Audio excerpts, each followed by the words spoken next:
Alright guys, welcome back to Unus Imperium. We've got Eskabe spawning in the top side of the map here. It's the green trunks Lithuanians player, so a nice cavalry civ. Not quite sure why he's picking these for a water map though. Because we're here today on migration, so maybe Eskabe's hoping to try and get on this early island, ignore really a prolonged feudal age or even castle aged water fight, and just try and barrel his way onto this island so he can pick up all 5 of these relics, or at least 3 or 4 out of them, because he can really maximize the damage that he's getting on his cavalry, as well as that juicy gold trickle. So his opponent today, spawning on the lower side of the map, we've got Whocl, I think that's how you say it, playing as the Bohemians. So nice civ for technologies, with them being cheaper and with cannon techs being available in age early, mining camp techs being free as well, so you get that little steroid, but there's not really any benefit to the warships as such early on, I don't think, until you actually get those blacksmith upgrades, I think.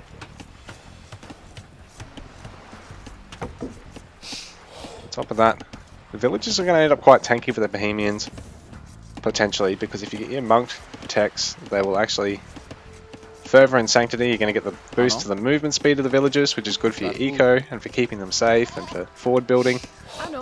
Health obviously just helps keep them strong. You can have like 65 health rather than 40 health on them. I think that's the amount you go up to. So interesting civ picks, considering we've got an island map here. I would have thought, you know, you'd probably want to prioritize either fishing eco or warship damage on a map like this, I would think.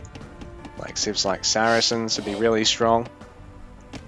Or I think does Portuguese have armor on a lot of their, little bit of extra armor on their warships? Like those sorts of civs, I think the ones you ideally would go for. Next would be like ones with, you know, cheaper ships or cheaper fishing ships or docks or things like that.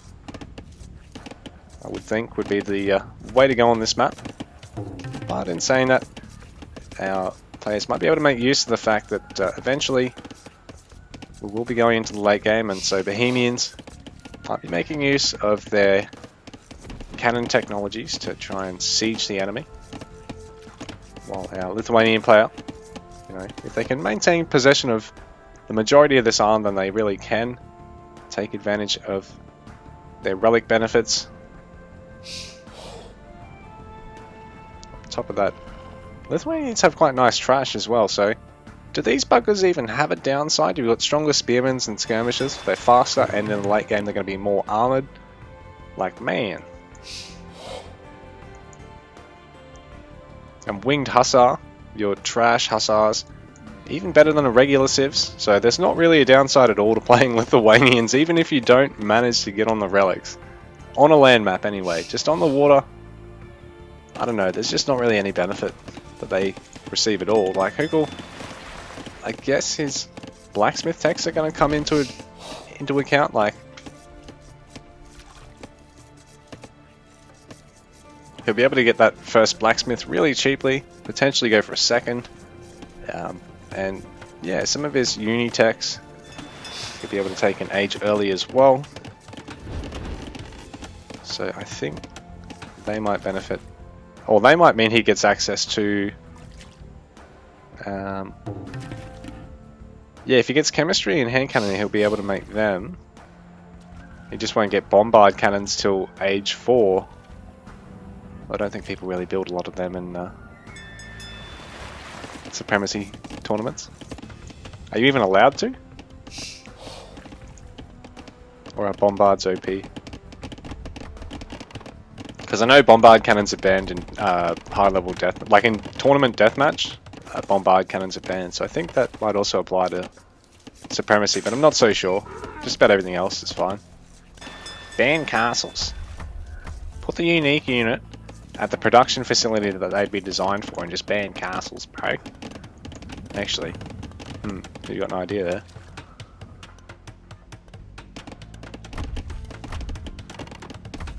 So our players going to Imp, to Feudal, Eskabe. Not sure how to pronounce that one. Man, there's not a lot. There's not a lot I actually do know how to pronounce, is there? These islands for our players only quite small. Not a lot of build space here for our players on this seed.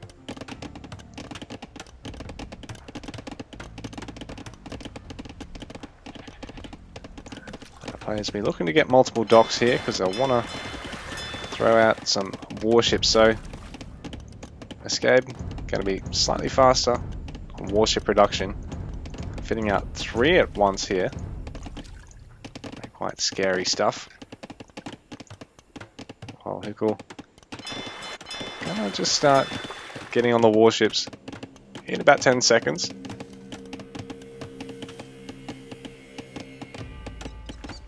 Maybe make that 15. Just finishing off his feudal age, going for his 3rd dock as well. And there is quite a bit of travel time here between our players, so Eskabe gonna send everything over to the left side. By the looks of things. Whocl is starting to get his first set of warships now. That 3rd galley being delayed slightly. And he's going straight for galleys, while Eskabe's gone mostly for fire galleys. He's got 1 arrow galley there in the midst.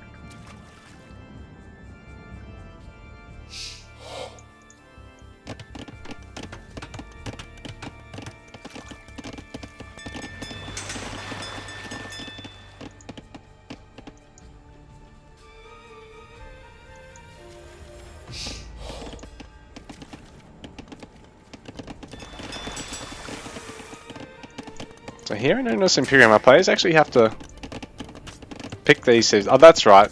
We're here on Unus Imperium, so they didn't voluntarily pick these civs as for the map as such. They're actually got to play it every game in this tournament. So yeah, these are probably some of the more interesting picks for the water map as such, because you know their benefits sort of indirect.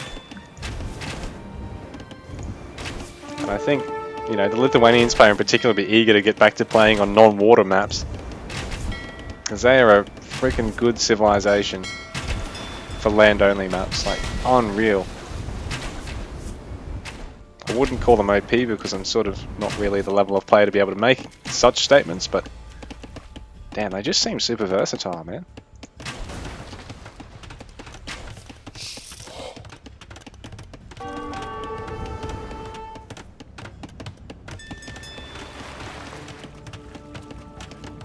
Military count favouring Eskabe, but a lot of galleys here on defence. Whocl should be able to prevent any serious damage to his fishing eco, but some split up fire ships going to be a bit of a pest for him, so he's got to take these guys down one at a time as quickly as he can before any of his own ships can be taken out here.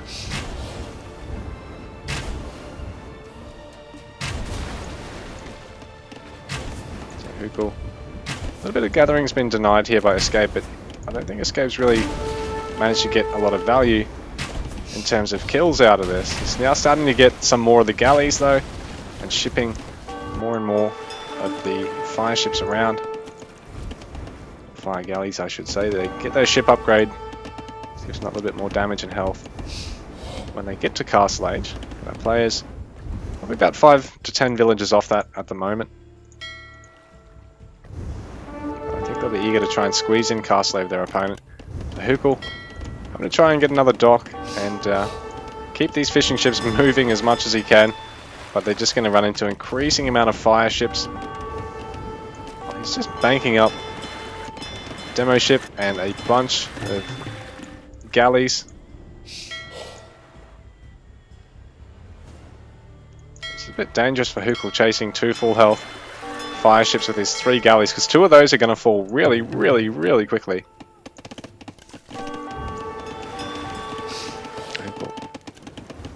In a bit of trouble at the moment.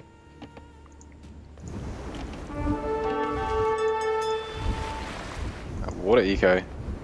While he's up on fishing ship count, I think just the fact that it's all been being delayed here and ultimately going to get picked off. It's actually sort of a tad behind here, and Eskabe, the military count really favouring him, although in saying that, with this many galleys all together, it's a tough fight for him at the front of Whocl's base for Eskabe.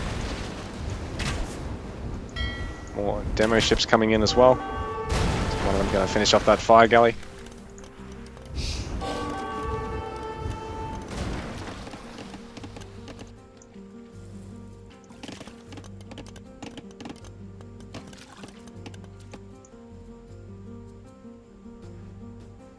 So Castle Age here. On the way for Eskabe. Whocl some way away from it at the moment. He's actually... Oh, there we go. He's got it on the way now, but he's actually getting a transport ship now. He's just going to check the scout in there, make sure that his opponent is not setting up to snatch all the relics yet, but it looks like Eskabe is going to set up to snatch the relics. Barracks first to defend, and he'll go for a monastery, town centre, and then castle on the island.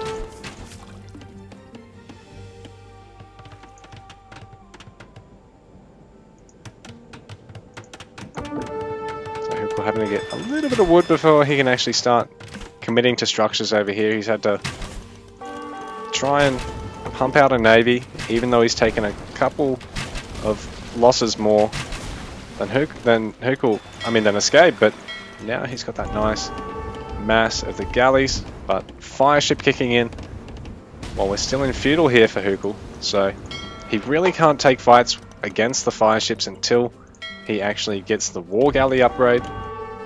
So he'll be eager to try and avoid running into anything here.